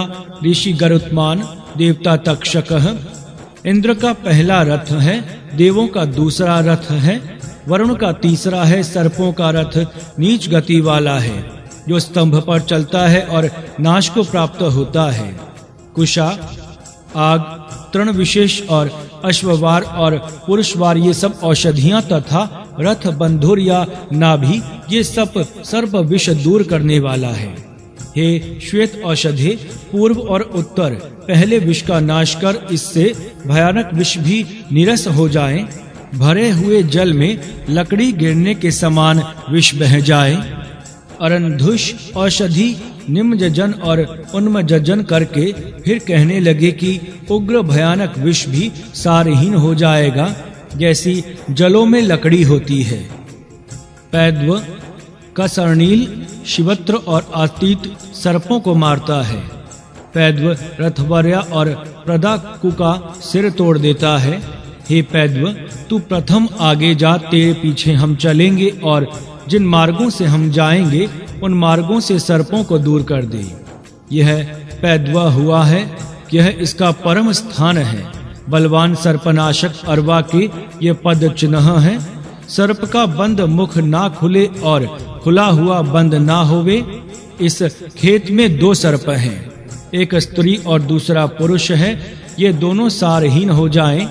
यहाँ जो पास और जो दूर सांप है वे सारहीन हो जाएं। हथौड़े से बिच्छू को मारता हूँ और आए हुए सर्प को दंड से मारता हूँ। अधाशच और स्वज, इन दोनों का यही औषध है। इंद्र मेरे ऊपर आक्रमण करने वाले सर्प को तथा पैद्व सर्प को नष्ट करता है। स्थिर और अचल धाम वाले पैद्व की महिमा हम मनन करते हैं, जिसके पीछे ये प्रदाकु नामक सर्प देखते हुए दूर खड़े रहते हैं, जिनके प्राण और विष नष्ट हो चुके हैं, जो वज्रधारी इंद्र ने मारे हैं, जिनको इंद्र ने मारा है और हम भी सर्पों को मारते हैं। तिरछी लकीरों वाले सर्प मारे गए, प्रदाकु सांप पीसे गए। दंवी, करिकृत और श्वेत जाति के सांप को तथा काले सांप को दर्भों में मार। यह भीलों की लड़की लोहे की कुदारों से पहाड़ों के शिखरों पर औषधियों को खोदती है। यह तरुण सर्पनाशक अपराजित वैद्य आता है। वह निसंदेह स्वज नामक सर्प का और बिच्छू का, इन दोनों का नाश करने वाला है। इंद्र, सूर्य और वरुण ये मेरे पास आए सर्पों को मारते हैं तथा वायु और प्रजनया ये दोनों भी सर्पों को मारते हैं। प्रदाकु, प्रदाक्य, स्वज, तिरिश्चराजी, कसणली, दशोनसी इन सर्पों की जातियों को इंद्र मार देता है। हे सर्प, तेरे पहले उत्पादकों को इंद्र नाश करता है। उनके नाश को प्राप्त हुआ मैं, क्या उनका कुछ रस रहता है? अर्थात वे सब पूर्ण मर जाते हैं। मैं सर्पों के सिरों को पकड़ लूं, केवट नदी के गहरे भव्य भाग तक जाकर सहज ही वापस आता है, उसी प्रकार मैं भी सांप का विष विशेष प्रकार से नष्ट करता हूँ। सब सर्पों के विष को नदियां दूर वहां ले जाएं, इस प्रकार तिरश्चराजी और प्रदाकु जाति के सर्प मारे गए हैं। मैं औषधियों को उपजाऊ भूमि पर धान्य उगने के समान सहज से ही प्राप्त करूं और उनको ले जाऊं। अतः हे सर्प, तेरा विष दूर हो जावे। जो विष अग्नि, भूमि और औषधियों में है तथा जो कंदों में तथा वनस्पति विशेषों में संगठित होता है, यह तेरा विष निःशेष चला जावे। जो अग्नि से उत्पन्न, औषधियों में उत्पन्न, जो सर्पों में, जलों में उत्पन्न, जो बिजली से प्रकट होते हैं, जिनकी अनेक प्रकार की जातियां हैं, उन सांपों को हम नमन करते हैं। तौदी और घृताची इन नामों की कन्या नाम की एक औषधि है। नीचे वाले विषनाशक भाग के साथ तेरी जड़ मैं प्राप्त करता हूँ। ये औषध तू प्रत्येक अवयव से विष को दूर कर हृदय को भी छुड़ा दे। विष जो चमक है वह तेरे शरीर से नीचे की ओर दूर हो जावे। विष दूर कर विष चला गया। विष में विष मिलकर पहले जैसा विष रहित हो चुका। सर्प का विष अग्नि दूर करता है। सोम औषधि विष दूर करता है। दंश करने वाले सर्प को विष पहुंचा और उससे वही सर्प मर गया। वह संपूर्ण सुक्त सर्प विष को दूर करने के लिए है। इसमें कई नाम औषधियों के हैं जो अच्छे वैद्यों को ही ज्ञात हो सकते हैं। यह जीने मरने का विषय है, इसीलिए वैद्य विद्या न जानने वाले केवल कोशों को देखकर ना लिखेंगे तो ही अच्छा है। वैसे तो यह सूक्त सरल है, परंतु कई मंत्र शास्त्र की दृष्टि से देखने वाले हैं और कई संकेत वैद्य शास्त्र की दृष्टि से खुलने वाले हैं। इसीलिए उन विषयों के विशेषज्ञ इस सूक्त की अधिक खोज करें। इतना ही यहाँ लिखा जा सकता है। अथर्ववेद 5 विजय प्राप्ति ऋषि 1:24 सिंधु द्वीप 25 से 35 कौशिक 36 से 41 ब्रह्मा 42 से 50 विहव्यः देवता 1 से 24 आपः चंद्रमाश्चयः 25 से 35 विष्णु क्रमः मंत्रोक्तः 36 से 50 मंत्रोक्तः। आप इंद्र का बल हो, आप इंद्र का शत्रु पराभव का सामर्थ्य हो, आप इंद्र का बल हो, आप इंद्र का पराक्रम हो, आप इंद्र का ऐश्वर्य हो। आपको विजय प्राप्ति के कार्य में ज्ञान साधनों के साथ संयुक्त करता हूँ। छत्र बल के साथ साथ सोम आदि औषधियों के शक्तियों के साथ साथ जल आदि योजनाओं के साथ संयुक्त करता हूँ। विजय प्राप्ति के लिए सब भूत आपके पास आ जाएं तथा जल मुझे समय पर प्राप्त होवे। आप अग्नि का भाग हो। हे दिव्य जलों, हमारे में तेज को धारण करो, क्योंकि आप जलों का वीर्य ही हो। प्रजापति के धाम से आए आपको इस लोक के लिए स्थिर स्थान देता हूँ। आप इंद्र का भाग हो। सोम आदि औषधियों का भाग हो। वरुण का, सूर्य और वरुण का, यम का, पितरों का, सविता देव का भाग आप हैं। हे जलों, जो आप में जलों का भाग है, जो यज्ञप्यः जलों के अंदर होता हुआ यज्ञ कर्म में लगने वाला देवों के लिए जल रूप है, वह आप उसे सौंप देता हूँ। उसका तिरस्कार ना करें, उससे उनको दूर कर देते हैं।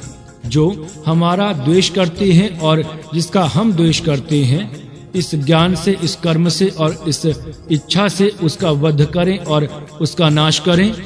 जो जलों के तरंग हैं, जो जलों का वर्णन करने वाला मेघ है, जो जलों का सुवर्ण के समान तेजस्वी भाग है, जो जलों का पत्थर जैसा बर्फ विल का दिव्य भाग है, तथा जो जलों में अग्नि जैसा उष्णता का आप है, उसकी सहायता से हम द्वेषी का नाश करते हैं।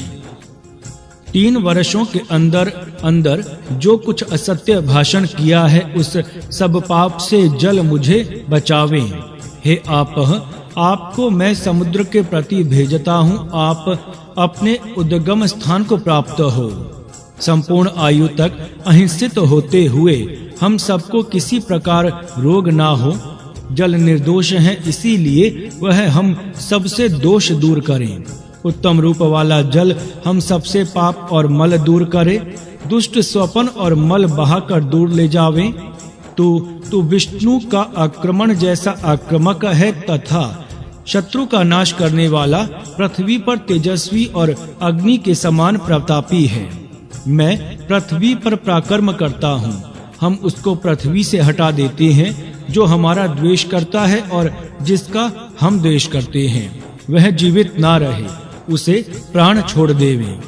तू अंतरिक्ष में तेजस्वी और वायु के तेज से युक्त, मैं अंतरिक्ष में पराक्रम करता हूँ और अंतरिक्ष से उसको हटा देते हैं। तू धुलोक में तेजस्वी और सूर्य के तेज से युक्त है, मैं धुलोक में पराक्रम करता हूँ और उस धुलोक से उसे हटा देता हूँ। तू दिशाओं में तेजस्वी और मन के तेज से युक्त है, मैं दिशाओं में पराक्रम करता हूँ और दिशाओं में उसको हटा देता हूँ। तो उपदिशाओं में तेजस्वी और वात के तेज से युक्त है, सब उपदिशाओं में मैं पराक्रम करता हूँ और उसको वहां से हटा देता हूँ। ऋग्वेद के ज्ञान से तेजस्वी और साम के तेज से युक्त है, मैं ऋग विज्ञान में पराक्रम करता हूँ और ऋचाओं से उसको हटाता हूँ। तू यज्ञ से तेजस्वी ज्ञान के तेज से युक्त है, मैं यज्ञ क्षेत्र में पराक्रम करता हूँ और उसको यज्ञ से हटाता हूँ। तू औषधि द्वारा तेजस्वी और सोम के तेज से युक्त है, मैं औषधि विद्या में पराक्रम करता हूँ और औषधियों से उसको हटाता हूँ। तू जलों से तेजस्वी और वरुण के तेज से युक्त, जलों में मैं पराक्रम करता हूँ और जलों से उसको हटाता हूँ। तू कृषि से तेजस्वी और अन्न के तेज से युक्त है, मैं कृषि में पराक्रम करता हूँ और कृषि से उसको हटाता हूँ। तू प्राण से तेजस्वी और पुरुष के तेज से युक्त है, प्राण क्षेत्र में विक्रम करता हूँ और प्राण से उसको हटाता हूँ कि जो हमारा द्वेष करता है और जिसका हम द्वेष करते हैं वह ना जीवे, उसको प्राण छोड़ देवे। हमारा विजय है, हमारा प्रभाव है, सब शत्रु सेना और वैरी परास्त हुए हैं। मैं यह अमूक गोत्र के अमूक माता के पुत्र के शत्रु के वर्चस्व, तेज, प्राण और आयु को पूर्ण रीति से बांधता हूँ और इस प्रकार इसको मैं नीचे गिराता हूँ। सूर्य का आवर्तन अर्थात दक्षिण दिशा में गमन है, उसके साथ मैं अनुकूल होकर जाता हूँ। मुझे वह धन देवे, वह मुझे ज्ञान तेज देवे। तेजो युक्त दिशाओं में मैं गमन करता हूँ, मुझे धन और ज्ञान तेज देवे। सप्त ऋषियों के अनुकूल गमन करता हूँ, वे मुझे धन और ज्ञान तेज देवे। ज्ञान के अनुकूल मैं चलता हूँ, वह मुझे धन और ज्ञान का तेज देवे। ब्राह्मणों के अनुकूल मैं चलता हूँ, वे मुझे धन और ज्ञान तेज देवे।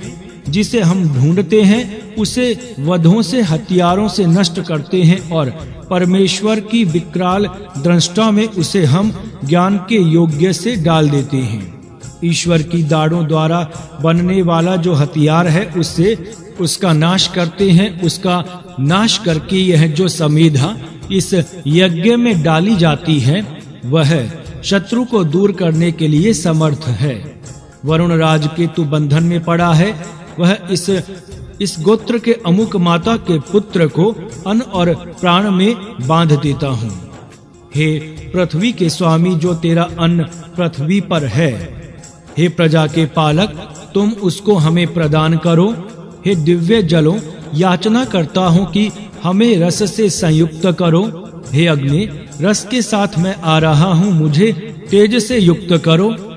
हे अग्नि, मुझे तेज से युक्त कर, प्रजा और आयु से युक्त कर।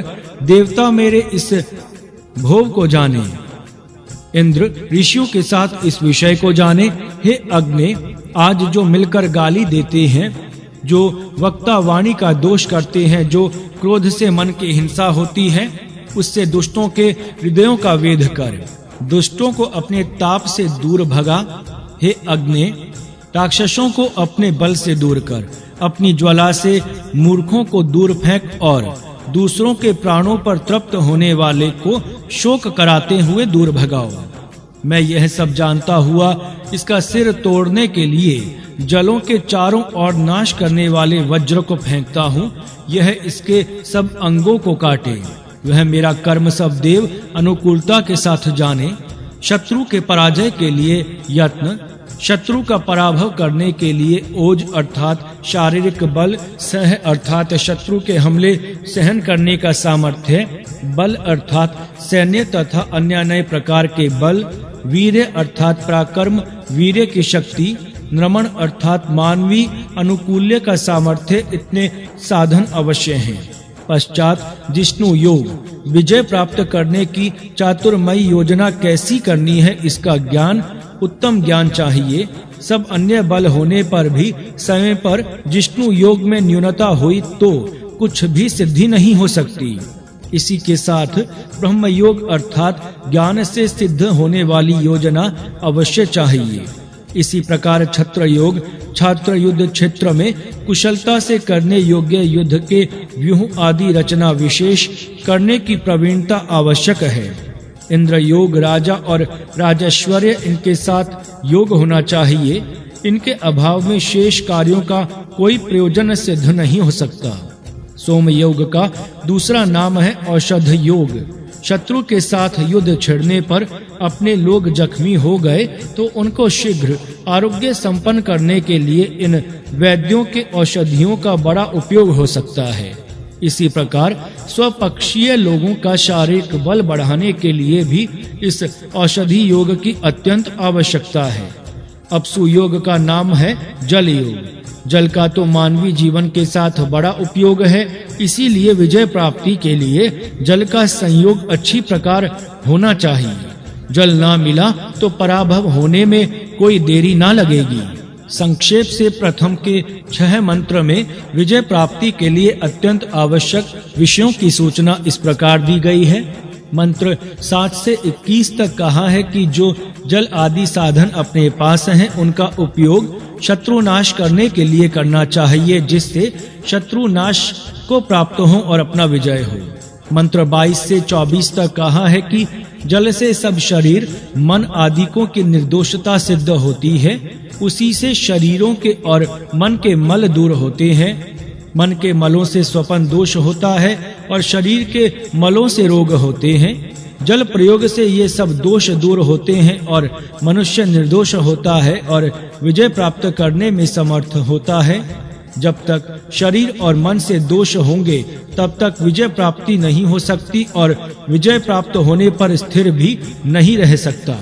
पृथ्वी, अंतरिक्ष, धौ, दिशा, उपदिशा, ऋचा, यजुः, यज्ञ, औषधि, सोम, आप, कृति, अन्न, प्राण आदि सब स्थानों से शत्रु को हटाना चाहिए और ज्ञान स्थानों को शत्रु रहित करना चाहिए। यह आशय 25 से 35 तक मंत्रों का है। इतना करने पर विजय होगा और ऐसा पवित्र वीर ही शत्रु को बांधकर उसको पांव के तले दबा सकता है। यह बात 36वें मंत्र में कही है। सूर्य से तेजस्विता, दिशाओं से विस्तृत कार्य क्षेत्र, ऋषियों से ज्ञान, ब्रह्म अर्थात मंत्रों से सुविचार और ब्राह्मणों से उत्तम उपदेश प्राप्त करके विजय होने की सूचना मंत्र 37 से 41 तक के मंत्रों में है। 42-43 इन 2 मंत्रों में अपने शत्रु को परमेश्वर के अधीन अर्थात उनके न्याय के अधीन करने को लिखा है। स्वयं उनका नाश ना करते हुए ऐसा करना होगा कि वह अपना कुछ ना कर सके और पश्चात उस ईश्वर के हवाले करना। परंतु ऐसा करने के लिए अपना बल बढ़ाना चाहिए, शत्रु को बढ़ाना चाहिए और ऐसी व्यवस्था करनी चाहिए कि शत्रु अपना कुछ भी बिगाड़ नहीं पाए। शत्रु अपना कैदी होने पर भी उसे परमेश्वर का कैदी मानना चाहिए। उसका नाश करना है तो परमेश्वर करे। अपने पास बल, अन्न, जल, शौर्य, तेजस्विता आदि की अधिकता रहे और शत्रु के पास यही वस्तुएं कम हो, ऐसा योजना करना चाहिए। यहाँ तक 47वें मंत्र के मंत्र भाग से बोध मिलता है। गाली गलोच अपने राज्य में कोई किसी को ना देवे, यह वाणी का अपव्यवहार शत्रु के राज्य में चाहे होता रहे। दुष्टों का विध्वंस इस प्रकार करना और सज्जनों की रक्षा करनी चाहिए, यह इस सूक्त का संक्षेप से आशय है।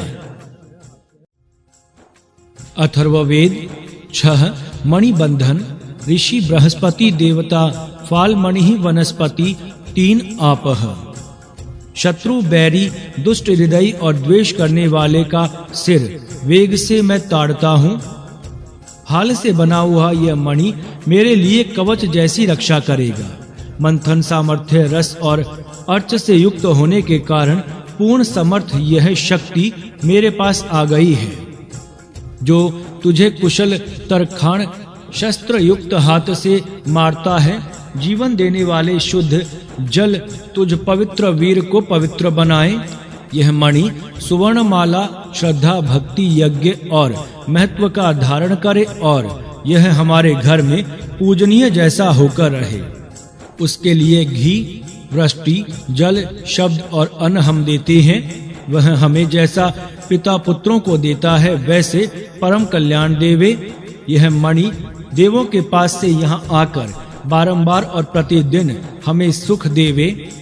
फाल से उत्पन्न घी से भरपूर खादिर का बनाया हुआ और वीरता बढ़ाने वाला मणि है, जिसको बल वृद्धि के लिए बृहस्पति ने यह मणि बांधा है।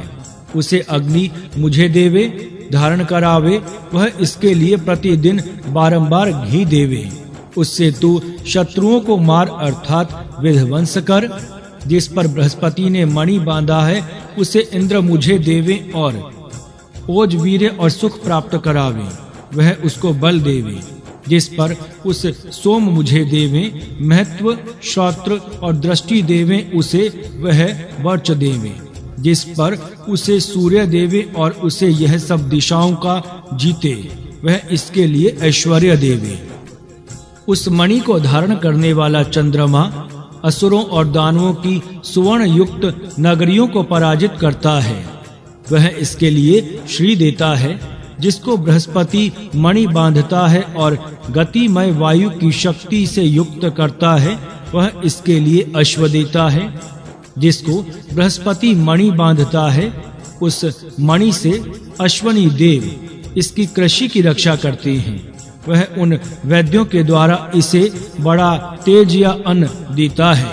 उस मणि को सविता ने धारण किया, उससे स्वर्गीय प्रकाश का यजन किया, वह इसके लिए सत्य देता है। उस मणि को जल धारण करती है, अक्षय होकर हवा दौड़ती है, वह इसके लिए अमृत देता है। उस सुखदायी मणि को राजा वरुण छोड़ देता है, वह इसके लिए सत्य देता है। उस मणि को देवों ने धारण किया है और युद्ध करके सब लोगों को जीत लिया, वह इनको विजय देता है। उस सुखदायी मणि को देवताओं ने छोड़ दिया, वह इनके लिए सब दुख देता है। ऋतु उसको बांधते रहे, ऋतु से उत्पन्न पदार्थ उसको बांधते हैं। संवत्सर उसे बांधकर सब भूत मात्र की रक्षा करता है। अंतर दिशाओं ने उसे बांधा, दिशाओं ने उसे बांधा। यह प्रजापति ने निर्माण किया मणि मेरे शत्रुओं को नीचे करता है। अथर्वाओं ने इसे बांधा, अथर्वाणिकों ने इसे बांधा था। उससे बलवान हुए आंगिरस शत्रुओं के नगरों को तोड़ते रहे। इससे तू अपने शत्रुओं को परास्त कर। उसे धाता ने धारण किया था, वह भूतों को बनाने में समर्थ हुआ। उसके बल से तू अपने शत्रुओं को परास्त कर। जिस असुर विनाश को देवों के लिए बृहस्पति ने बांधा था, वह मणि मेरे पास रस और तेज के साथ आ गया है। गौवें बकरियां अन्न और प्रजा के साथ, चावल जौ तण ऐश्वर्य के साथ, घी मधु और पेय की धाराओं के साथ, दुग्ध धन और श्री के साथ, तेज चमक यश और कीर्ति के साथ, सब ऐश्वर्य के साथ वह मणि मेरे पास आया है। इस मणि को देवताएं पुष्टि के लिए मुझे देवें। यह शत्रु नाशक छात्र तेज बढ़ाने वाला वैरी का विध्वंसक यह मणि है। ज्ञान और तेज के साथ मैं इस कल्याणकारी मणि को धारण करता हूँ। यह मणि शत्रु रहित और शत्रु घातक है तथा इसने मेरे शत्रुओं को नीचे किया है। यह देवों से उत्पन्न होने वाला मणि मुझे शत्रुओं से अधिक उत्तम अवस्था में रखे, जिससे दूहा गया सार ये तीनों लोक प्राप्त करते हैं। वह यह मणि मुझे श्रेष्ठ स्थान के ऊपर चढ़ावे।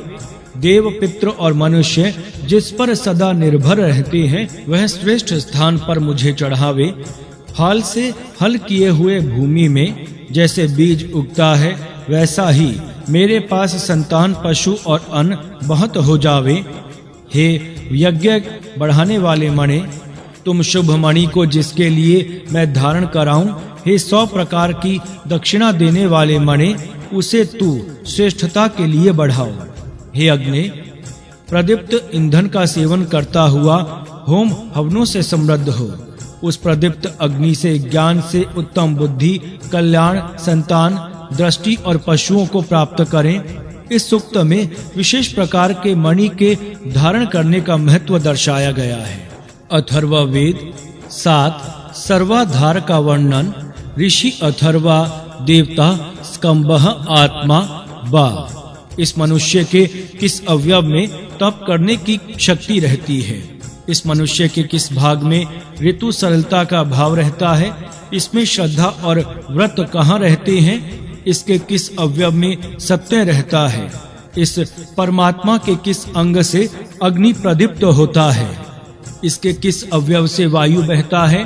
किस अवयव से चंद्रमा प्रकाशित होता है? और महान स्कंभ अर्थात विश्वाधार के किस अंग का मापन वह करता है? इस परमात्मा के किस अंग में भूमि रहती है? किस अंग में अंतरिक्ष रहता है? किस अंग में यह सुरक्षित धुलोक रहता है? और किस अंग में उच्चतर धुलोक के परला भाग रहता है? ऊपर की अग्नि अर्थात सूर्य किस ओर देखता हुआ प्रकाशता है? वायु कहाँ दृष्टि रखकर बहता है? जहाँ दृष्टि रखते हुए ये जल प्रवाह चल रहे हैं, उस सर्वाधार के विषय में मुझे कह दे कि वह कौन सा है। पक्ष और महीने वर्ष के साथ मिले हुए कहाँ भला चल रहे हैं? जहाँ ये ऋतु और ऋतु में उत्पन्न पदार्थ चल रहे हैं, उस सर्वधार के विषय में कहा है कि वह कौन सा पदार्थ है।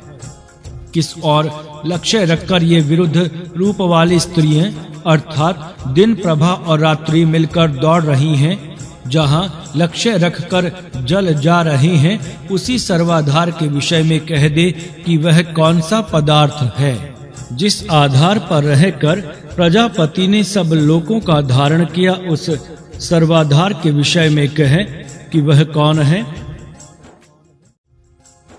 जो श्रेष्ठ और निकृष्ट और जो मध्यम विश्वरूप प्रजापति ने उत्पन्न किया है, वह सर्वाधार ने कितना प्रवेश किया है, और जहाँ वह प्रविष्ट नहीं हुआ वह कितना हुआ है। यह सर्वाधार भूतकाल के विश्व में कितने अंश से प्रविष्ट हुआ था, इसका कितना अंश भविष्य में उत्पन्न होने वाले विश्व में प्रविष्ट होगा। जिसने अपने एक अंग को ही हजारों प्रकारों में वर्तमान काल में प्रकट किया है, वहाँ सर्वाधार कितना प्रविष्ट हुआ है। जिसमें सब लोग और कोष्ठ रहते हैं, और जहाँ जल और ब्रह्म रहता है, ऐसा लोग जानते हैं। सत और असत जहाँ मिला है, उस सर्वाधार का वर्णन मुझे कहें, वह भला कौन है। जिसके आधार से बड़ा प्रयत्न करके तप उच्चतर व्रत का धारण करता है, तथा जहाँ ऋतु, श्रद्धा, आप और ब्रह्म सुस्थिर रहे हैं, उस सर्वाधार के विषय में कहे कि वह कौन है। जिसमें पृथ्वी, अंतरिक्ष और धुलोक टिके हैं, और जिसमें अग्नि, चंद्र, सूर्य और वायु आश्रय लेकर रहते हैं, उस सर्वाधार के विषय में कहे कि वह कौन है। सब 33 देव जिसके शरीर में स्थिर हुए हैं, उस सर्वाधार के विषय में कहे कि वह कौन है। जिसमें पहले बने ऋषि तथा ऋग्वेद, सामवेद, यजुर्वेद व बड़ी ब्रह्म विद्या अर्थात अथर्ववेद रहे हैं, जिसमें एक मुख्य ऋषि आधार लिए हैं, उस सर्वाधार के विषय में कहे कि वह कौन है। जिस पुरुष में अमरत्व और मरण रहता है, जिसकी नाड़ियां समुद्र हैं, जो पुरुष के शरीर में है, उस सर्वाधार के विषय में कहे कि वह कौन है।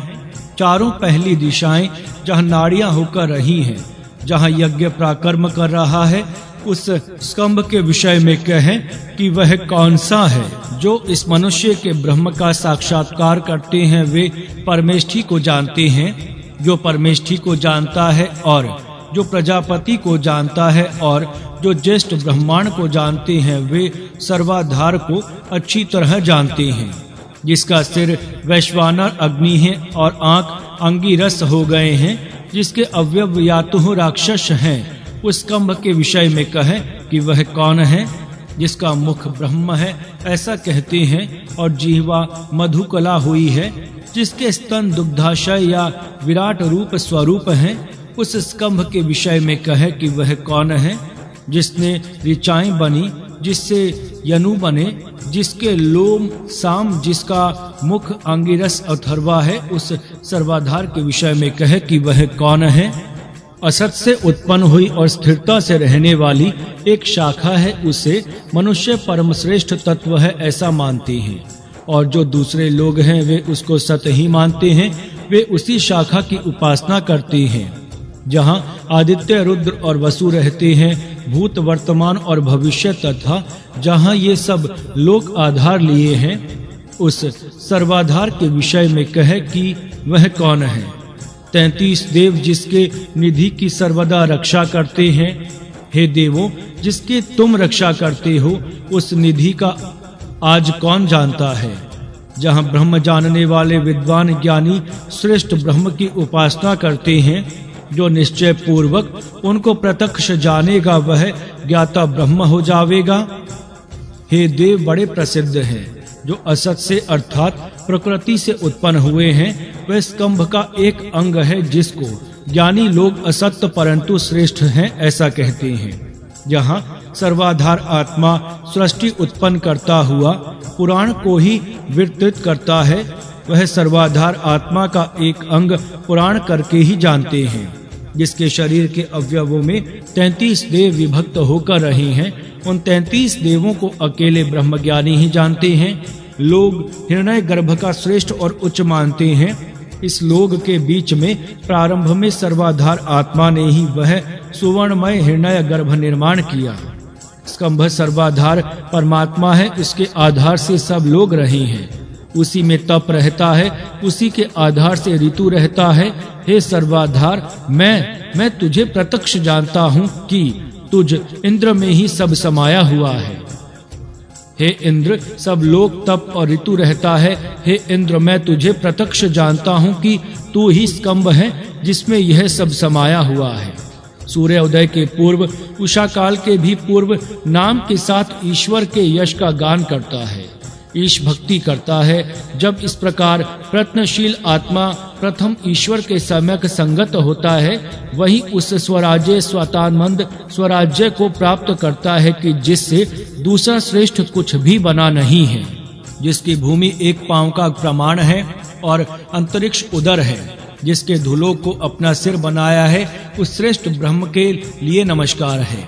जिसके आंख सूर्य और फिर नया बनने वाला चंद्रमा है, जिसने अग्नि को अपना मुख बनाया है, उस श्रेष्ठ ब्रह्म के लिए नमस्कार है। जिसके प्राण और अपान यह वायु है और आंख आंगिरस बने हैं, जिसने दिशाओं को प्रजा साधन कान बनाए हैं, उस श्रेष्ठ ब्रह्म के लिए नमस्कार है। इस सर्वाधार ने ये पृथ्वी और धुलोक धारण किए हैं, उसी ने विस्तृत अंतरिक्ष धारण किया है, उसी ने 6 बड़ी दिशाएं धारण की हैं, वही इन सब विश्व में प्रविष्ट हुआ है। जो तप के श्रम से प्रकट होकर सब लोगों को व्यापता है, जिसने सोम को ही केवल है, उस श्रेष्ठ ब्रह्म के लिए नमस्कार है। कैसा वायु स्थिर नहीं रहता, क्यों मन नहीं रह सकता, क्या सत्य की प्राप्ति की इच्छा से जल कभी स्थिर नहीं रहता। इस विश्व के मध्य में बड़ा पूज्य एक देव है, ताप उष्णता देने में विशेष कांति वाला, जो जल के पृष्ठभाग में है, उसी में श्री कोई देव रहते हैं। जिस प्रकार वृक्ष का स्कंध और उसके चारों ओर शाखा होती हैं, जिसके लिए हाथों पांवों वाणी कानों और आँखों से देव सदा अपरिमित उपहार जिसके अपरिमित के लिए देते हैं, उस सर्वासार के विषय में कहे कि वह कौन है। उसका अज्ञान दूर हो चुका है, वह पाप से दूर हो चुका है। जो 3 ज्योतियां हैं वे सब प्रजापति में हैं। जो जल में सुवर्ण का वेतस ठहरा हुआ है, यह जानता है, वही गुप्त प्रजापति है। 2 विरुद्ध रूप वाली स्त्रियां 6 खूंटियों वाला ताना बारंबार घूम घूम कर बुनती है, उनमें से दूसरे धागों को फैलाती हैं और दूसरे उनको धारण करती हैं, ना विश्राम करती हैं और ना समाप्त करती हैं। नाचती हुई सी उन दोनों स्त्रियों में से कौन सी परली है यह मैं नहीं जानता। इसको एक पुरुष बुनता है, इसको दूसरा पुरुष उकेलता है और वह स्वर्ग में इसको धारण करता है। वे खूंटियां धूलोक को थाम कर धारण करती हैं। सामों को बुनने के लिए तंतु जाल जैसे बनाए गए हैं।